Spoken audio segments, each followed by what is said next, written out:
I read an interesting book, just finished it a few days ago. It's called Together, and it was written by the US Surgeon General Vivek Murthy. And he did a ton of research and studying about social disconnection, isolation, and loneliness. And among all the amazing things that he found, one of the things that he found is that social disconnection is actually bad for our health. When we feel alone, when we feel like we don't have a tribe or some sort of group where we feel like we belong, it's the equivalent of smoking 15 cigarettes a day. Can you believe that? This is actually bad for our health. So if you look at how that applies to our work situation, right?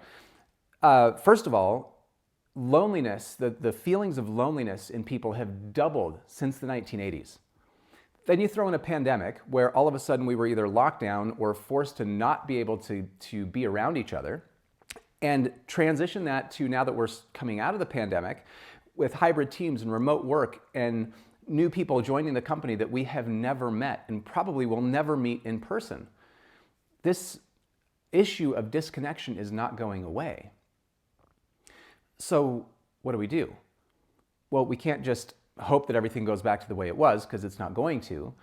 We have two choices, right? In a work context where our teams are growing, our organization is growing, and we might start to feel like, I'm losing a bit of that feeling of we used to be like a family, or my team was so close, or I felt like I belonged in this particular place.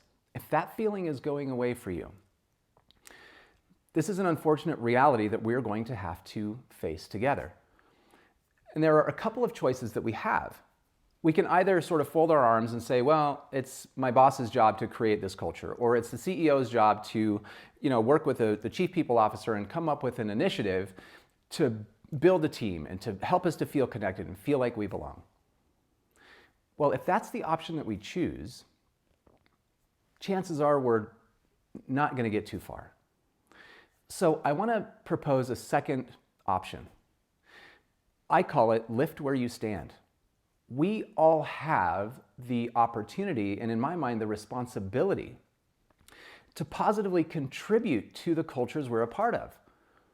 If we're feeling like things are getting a little bit more disconnected, rather than waiting for somebody else to do it, how do we step in and take an active role in building that connection and that trust that we want to feel on the teams that we're a part of?